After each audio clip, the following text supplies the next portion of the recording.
Says the Misad Sharim. We are up to chapter 26, the final chapter.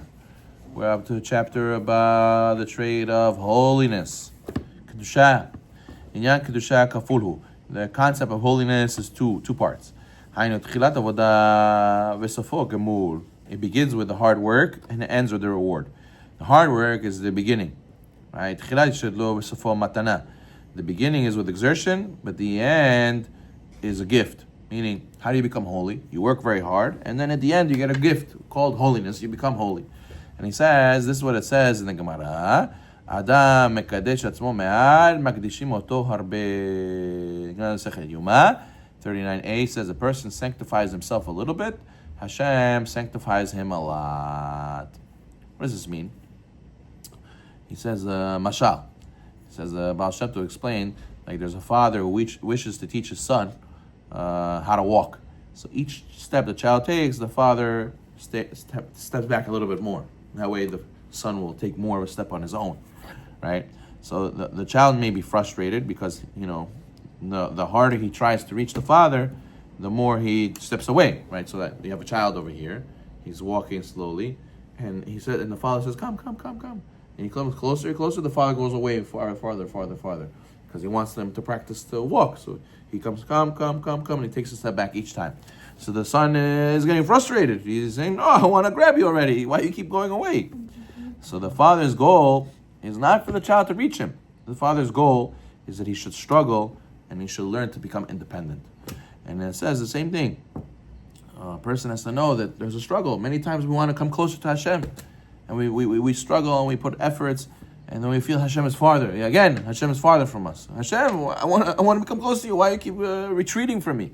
The person has to know that Hashem loves you very much, He loves us very much, and He wants us to struggle in order that we should acquire independence and holiness and the lessons that He wants us to learn. So therefore, same thing with holiness. Holiness, you got to work. But once you work, eventually you'll feel the embrace of Hashem. You'll feel the holiness. We're on a very high level right now. We're talking about holiness. We're saying that you got to detach yourself from earthliness, and your endeavor is your remaining constant connection to Hashem, constant contact with Hashem. Everything you do is part and parcel with holiness and Hashem. Even when you're dealing with Gashmiut, it's all for the purpose of being a chariot for Hashem and coming closer to Hashem, uplifting this world. Even though it's very difficult to put this in perspective all the time and to do everything with the connection of Hashem, at least you should do everything with the goal of coming closer to Hashem, and the end goal should be always to become closer and closer and to get holiness. And once a person is trying to do the best he could do, that's what it means. When a person makes himself a little bit holy, Hashem will make you very holy. It will give you a gift, but Hashem has to see that you're trying. He says,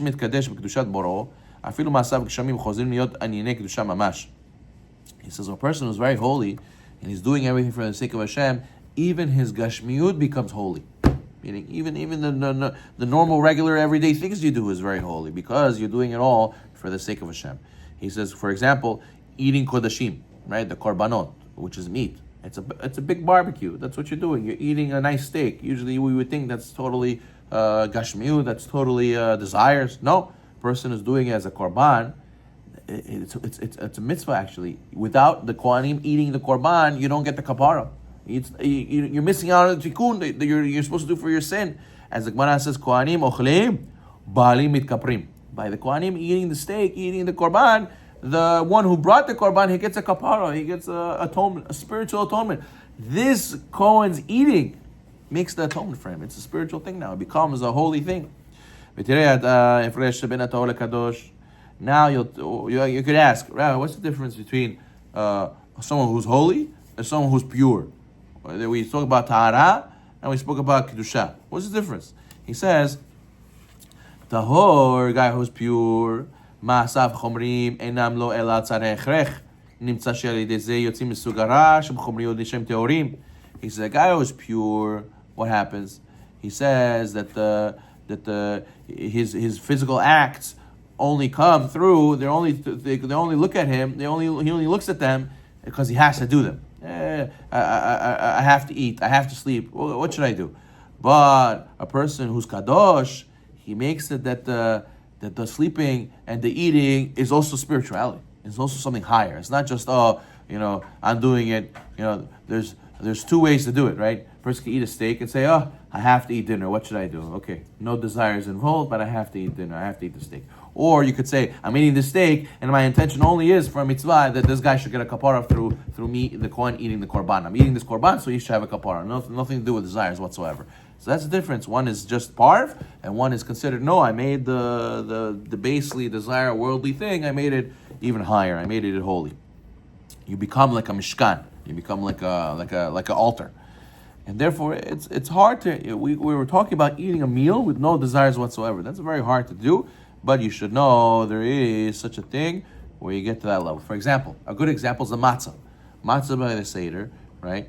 We're eating it for the sake of the mitzvah. That's what we're eating. I don't know if everybody would enjoy eating matzah regularly. I don't think we have desires to eat matzah regularly, but that's a case where you're eating l'shem shamayim. And imagine you have to eat the steak l'shem echud kudsha berechu, like eating matzah. That's how you have to eat it, with that intention. I'm doing the mitzvah, I'm getting the emunah, I'm building spiritual worlds through my eating.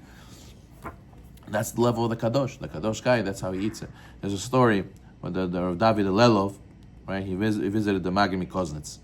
And the Magid Koznitz, he said to his students, pay attention to how this Rabbi Lelov eats. Pay attention to it. His bite is like the korban of the Kohanim in the Beit HaMikdash. And what? He meant that this Rabbi Lelov is a very kadosh. He eats only for the sake of the tikkun, accomplishing mitzvot. And it says about the Rebbe Miruzhin that he moved a salt shaker a few inches, and he heard a voice saying, "Woe is to the servant who rebels against his master." Which means to say, even when he moves the salt shaker, he was thinking twice. He should have thought twice if there was a purpose in doing that or not. Meaning even a mundane act, every single mundane act, these tzaddikim, these kadoshim, they think about what they do. And they have to realize if there's a purpose to it or not. So therefore, we should be blessed that not just so we think, I have to sleep, I have to eat, it's olam hazeh, it's not for me. When you're a kadosh, you take olam hazeh and you uplift it, and you raise it higher, and you become like the Mishkan, giving kapara for Am Yisrael. Baruch Adonai.